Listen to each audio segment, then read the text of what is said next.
ప్రస్తుత శ్లోకంలో అమ్మవారి చెక్కిళ్ళ యందు ప్రతిఫలిస్తున్నాయా అన్నట్లు ఉన్న తాటంక యుగళమును 4 రథచక్రములుగా చెప్పి శివుని జయించుటకే మన్మధుడు అధిరోహించిన రథమా అన్నట్లు అమ్మవారి వదనం ఉన్నదన్న భావన వ్యక్తం చేస్తున్నారు శంకరాచార్యుల వారు. స్ఫురద్గండాభోగ ప్రతిఫలిత తాటంకయుగళం చతుశ్చక్రం మన్యే తవ ముఖం ఇదం మన్మథరథం యం ఆరుహ్య ద్రుహ్యతి అవనిరథం అర్కేందుచరణం మహావీర మార ప్రమథపతయే సజ్జితవతే. అమ్మా, విశాలమైన నీ కపోలములపై నీవు కర్ణములకు ధరించిన తాటంకయుగళం ప్రతిఫలించి బింబ ప్రతిబింబములతో కలిసి నీ ముఖం 4 చక్రములు గల మన్మథుని రథం వలె తోచుతున్నది.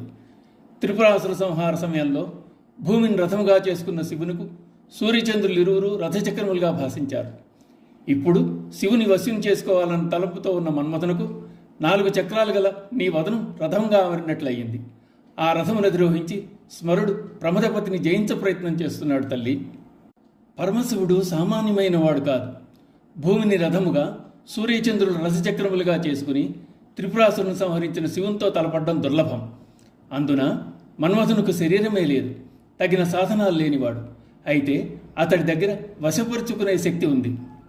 శివుణ్ణి వశం చేసుకోవాలంటే అమ్మ వదనం తప్ప గత్యంతరం లేదు. శివుణ్ణి జయించడానికి భూమి కన్నా ఉన్నతమైన రథం అమ్మ వదనం. అది గ్రహించిన మన్మథుడు అమ్మవారి వదనాన్ని చతుశ్చక్రం మన్యే 4 చక్రములు గల రథంగా చేసుకోవాలనుకున్నాడు. అమ్మ చెవులకు తాటంకాలుగా సూర్యచంద్రులు ఉన్నారు. అయితే అవి 4 చక్రాలు కావాలంటే ఎలా అనుకున్నాడు. అమ్మ ధరించిన తాటంకాలు అమ్మ కపోలంలో ప్రతిబింబిస్తున్నాయి. అలా ప్రతిఫలించడం వల్ల 4 చక్రాల రథం అభినట్లయింది. శివుని రథం కంటే మన్మథుని రథం శక్తివంతమైంది. అంటే శివుని ఆకర్షించే శక్తి అమ్మ ముఖంలో ఎక్కువ ఉన్నది అని రూఢి అయింది. అమ్మ క్రీగంటి చూపుల్ని స్మర్శరుడు బాణాలుగా ప్రయోగించాడు. శివుణ్ణి వశం చేసుకోగలిగాడు. అమ్మ వదన సౌందర్యమే మన్మథుడు. ఇక్కడ మాటిమాటికి మన్మథ అనడంలో రహస్యం అమ్మ కామకళా స్వరూపిణి అని చెప్పడమే. తాటంక యుగళీభూత తపనోడుపమండల పద్మరాగశిలాదర్శ పరిభావిక పూలభూ అన్న లలితా సహస్రంలో గల 2 నామాలను ఒక్క శ్లోకం కిందికి తెచ్చారు శంకరులు. ఇక్కడ ప్రతి పదంలో సమయాచారం పాటించబడింది.